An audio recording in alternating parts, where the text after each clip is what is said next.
말씀 마가복음 1장 1절에서 우리 8절까지의 말씀, 우리 한 절씩 교독하면서 읽도록 하겠습니다. 하나님의 아들 예수 그리스도의 복음의 시작이라.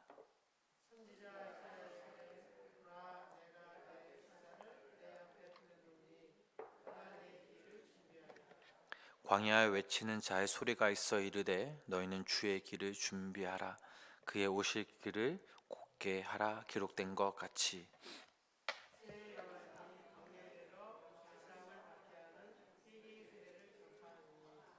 온 유대 지방과 예루살렘 사람이 다 나아가 자기 죄를 자복하고 요단 강에서 그에게 세례를 받더라.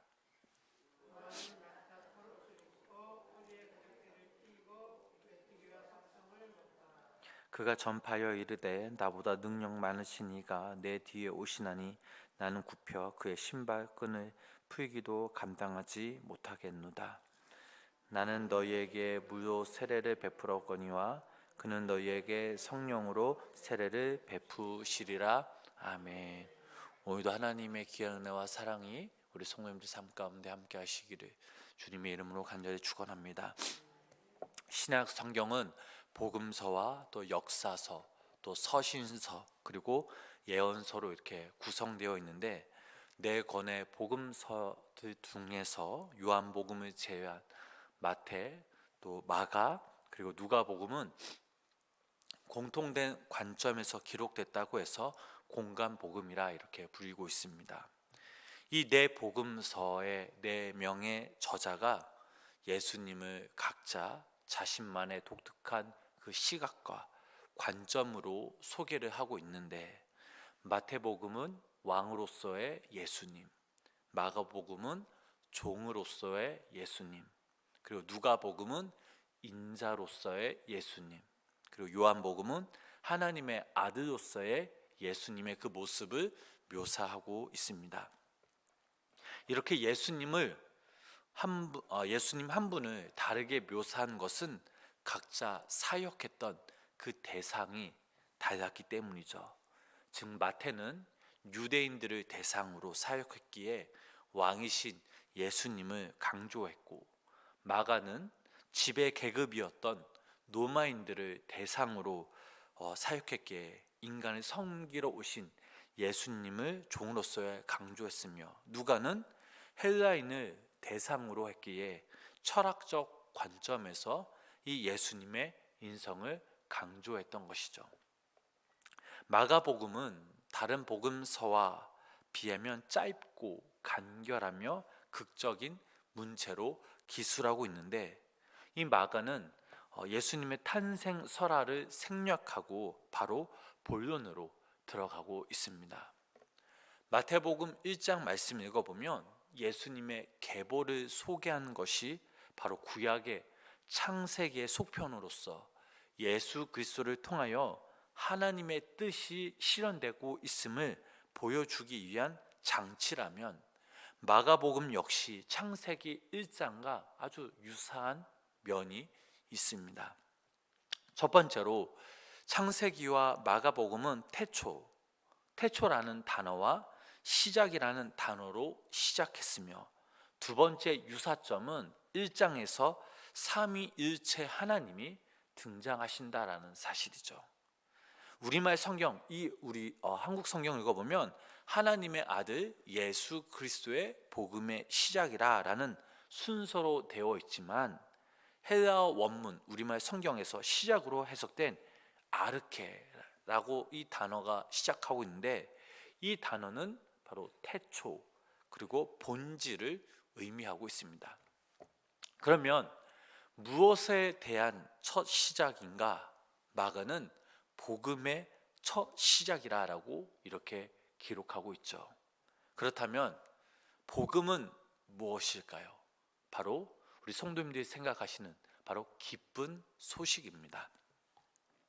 이 기쁜 소식은 우리가 각자 처한 상황과 환경에 따라 다를 것이죠. 회사에 다니는 직장인들에게 기쁜 소식은 무엇일까요? 바로 연봉 인상과 또 승진이 기쁜 소식이겠고, 또 아이를 간절히 원하는 부부에게는 이 임신 소식이 기쁜 소식일 것입니다. 또한 난치병 환자에게는 치료약이 개발되었다라는 것이 바로 기쁜 소식일 거죠. 마가는 이러한 개인적인 차원을 뛰어넘어 인간에게 있어서 가장 근본적인 복음의 시작을 바로 예수 그리스도의 복음이라고 이렇게 선포하고 있습니다. 예수는 나사렛 출신의 청년 예수이죠. 그런데 그 예수가 바로 헬라어로 그리스도, 히브리어로 메시아, 즉 예수가 구원자라는 사실이 바로 인류에게 있어 가장 기쁜 소식의 첫 시작이라고 마가는 선언하고 있습니다. 그러면 어떻게 이 나사렛 예수라는 이 청년이 인류의 구원자가 될 수 있는가에 대해서 마가는 예수님이 바로 하나님의 아들이기 때문이라고 밝히고 있죠. 우리에게 이 기쁜 소식, 복음은 다른데 있지 않습니다. 바로 네 단어로 구성된 예수 그리스도, 그리고 하나님의 아들, 이 단순한 문장에 복음이 함축되어 있죠. 복음은 바로 예수 그리스도가 주체입니다. 복음은 예수 그리스도에 의해서, 그리고 예수 그리스도로 말미암아 쓰여지고 있습니다. 우리는 이 복음에 대한 정확한 이해를 가져야겠죠. 그래야 이 복음의 고귀한 가치를 우리는 깨달을 수 있습니다. 사도 바울이 복음을 부끄러워하지 않는 이유는 바로 복음의 그 실체를 알았기 때문이죠. 로마서 1장 16절 말씀 읽어보면 이런 말씀이 있습니다. 우리 함께 이 말씀 읽어보실까요? 내가 복음을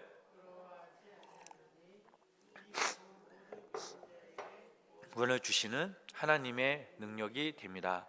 먼저는 유대인에게요, 그리고 헬라인에게로다. 아멘.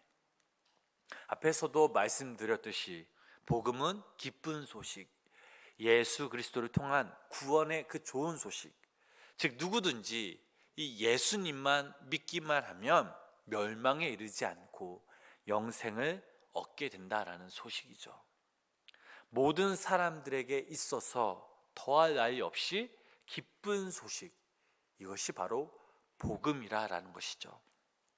저희들이 너무나 잘 아는 말씀이죠. 요한복음 3장 16절 말씀 읽어보면 하나님이 세상을 이처럼 사랑하사 독생자를 주셨으니 이는 저를 믿는 자마다 멸망치 않고 영생을 얻게 하려 하심이라. 자, 이 복음의 중심에 누가 있습니까? 바로 예수 그리스도가 있습니다. 구원은 오직 이 예수님을 믿는 믿음을 통해서 얻을 수 있다라는 사실이죠. 모든 사람은 오직 이 길을 통해서만 하나님이 주시는 그 구원에 참여할 수 있습니다. 그런데 이를 믿는 사람들에게는 복음이지만 이 복음을 믿지 않는 사람들에게는 복음이 아닌 바로 심판이 온다라는 사실이죠. 믿는 사람과 믿지 않는 사람의 차이가 바로 여기에 있습니다.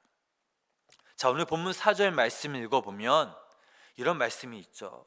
세례 요한이 광야에 이르러 제사함을 받게 하는 회개의 세례를 전파하니. 자, 이 말씀에 우리가 눈여겨볼 단어는 무엇입니까? 바로 회개라는 단어입니다. 본문 3절 말씀에 이사야 선지자가 너희는 주의 길을 예비하라라는 의미는 바로 회개하라라는 이야기죠. 그래서 세례 요한은 광야에서 회개 그 세례를 전파했습니다. 우리는 회개함으로 제사함 받고 죄로부터 자유하게 되죠. 하나님은 누구든지 진실로 자신의 죄를 뉘우치고 고백하면, 죄로부터 돌이키면 그 죄를 용서해 주신다라고 말씀하셨습니다. 이는 성경이 증거하는 명백한 사실이죠. 이사야 55장 7절 말씀을 읽어보면 이런 말씀이 있습니다. 우리 그 말씀 우리 함께 읽어보도록 하겠습니다. 이사야 55장 7절 말씀이죠. 악인은 그의 길을, 불의한 자는 그의 생각을 버리고 여호와께로 돌아오라. 그리하면 그가 긍휼히 여기시리라. 우리 하나님께로 돌아오라. 그가 너그럽게 용서하시리라. 사도행전 3장 19절 말씀 보면 또한 이런 말씀이 있습니다. 그러므로 너희가 회개하고 돌이켜 너희 죄 없이 사함을 받으라. 이같이 하면 새롭게 되는 날이 주 앞으로부터 이를 것이요. 요한일서 1장 9절 말씀 함께 읽어보실까요? 만일 우리가 우리 죄를 자백하면 그는 미쁘시고 의로우사 사하시며 우리를 모든 불의에서 깨끗하게 하실 것이요. 아멘. 이와 같이 회개는 사람으로 멸망에 이르게 하는 죄 문제를 해결하는 통로이죠. 이것을 달리 말하면 회개를 통해 죄인인 인간이 영원한 생명을 얻을 수 있다는 것이 사실입니다. 우리는 연약하고 또 범죄하기가 참 쉽죠. 비록 여기 모인 우리가 예수님 안에서 거듭났지만 하지만 제 육신을 입고 있는 이상 이 죄에서는 사실 자유롭지 못한 게 사실입니다. 오늘 하루도 우리는 이 땅에서 살아가지만 죄를 지을 가능성을 가운데 살아가죠. 중요한 것은 우리가 이 죄를 지었을 때에 주님께 회개해야 한다라는 사실이죠.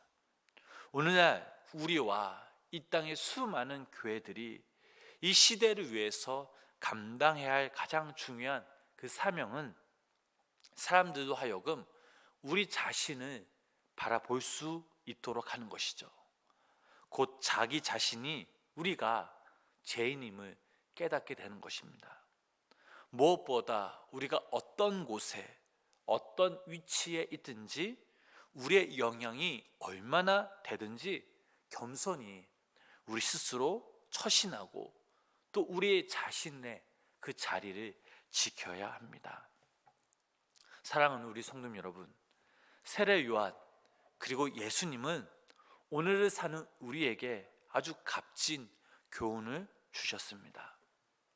우리에게 복음이 무엇인지, 하나님께서 우리에게 이 기쁜 소식 복음을 주셨는데 우리가 이 기쁜 소식 이 복음을 듣고 우리가 어떻게 살아가야 하는지, 어떻게 하면 우리가 믿음으로 주님께 나아갈 수 있는지, 또한 하나님께서 각자 우리 성도님들에게 주신 그 귀한 사명이 무엇인지 깨닫도록 촉구하셨습니다.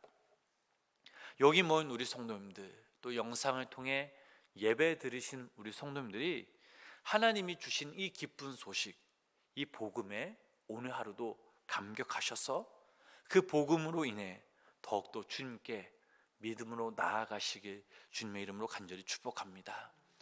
우리가 믿음 생활하면서 우리가 죄를 지었던 그 부분들은 과감히 주님께 돌이켜서 우리가 회개하는 믿음의 자녀들이 되길 간절히 소망합니다. 무엇보다 하나님께서 우리에게 주신, 우리에게 부여하신 귀한 사명이 있습니다. 이 거룩한 귀한 사명 잘 감당할 수 있도록 오늘 하루 우리가 이 복음과 함께 복음을 붙잡고 살아가게 하시고 또 주님과 동행하며 또 주님의 뜻이 우리를 통해 이루어질 수 있도록 주님의 마음을 헤아리며 주님과 함께 살아가는 귀한 믿음의 성도님의 삶 되시길 주님의 이름으로 간절히 축원합니다. 기도하겠습니다. 하나님의 독생자이신 예수님이 죄인인 우리를 죄로부터 또 속량시키기 위해 피조물인 인간의 형상으로 이 땅에 오셔서 골고다 그 대속의 보혈로 구원해 주신 그 마음, 그 상황을 고백하며 주님의 그 사랑과 은혜에 또 감격하며 주님께 감사와 찬양을 올려드립니다. 하나님, 우리가 오늘 하루 이 땅에 살아갈 때에 죄인의 길에 서지 않도록 성령께서 함께하여 주시고 어떤 상황 속에서도 성령님이 우리와 함께 계심을 의심하지 않고 성령님으로 말미암아 더욱더 우리 삶 가운데 하나님의 귀한 사명 붙들고 또 귀한 사명 잘 감당할 수 있도록 성령님 함께하여 주시옵소서. 하나님, 매일매일 우리의 속사람이 더욱더 강건해져서 우리 안에, 내 주 안에 계시는 그 주의 모습이 더 많이 드러날 수 있도록 그런 삶을 살아가는 우리 모두가 되게 하여 주시고, 하나님, 우리 모두가 이 기쁜 소식, 이 복음을 붙들고 오늘 하루 그 복음에 감격하여 하나님이 주신 그 상황 가운데 또 주님의 이름 높이며 주님과 함께 동행하며 살아가는 우리 모두가 되게 하여 주시옵소서. 하나님, 오늘도 이 새벽 우리의 간절한 그런 기도 제목들을 가지고 주님 전에 나왔습니다. 우리 스스로 해결할 수 없는 우리 삶의 여러 가지 문제들, 오늘 시간 우리가 함께 부르짖며 간구하며 기도하며 나아가오니 하나님이 그때의 하나님의 방법으로 우리의 기도 제목들이 응답받는 놀라운 역사가 우리 삶 가운데 임하게 하여 주시옵소서. 예수님의 이름으로 간절히 기도드렸습니다. 아멘.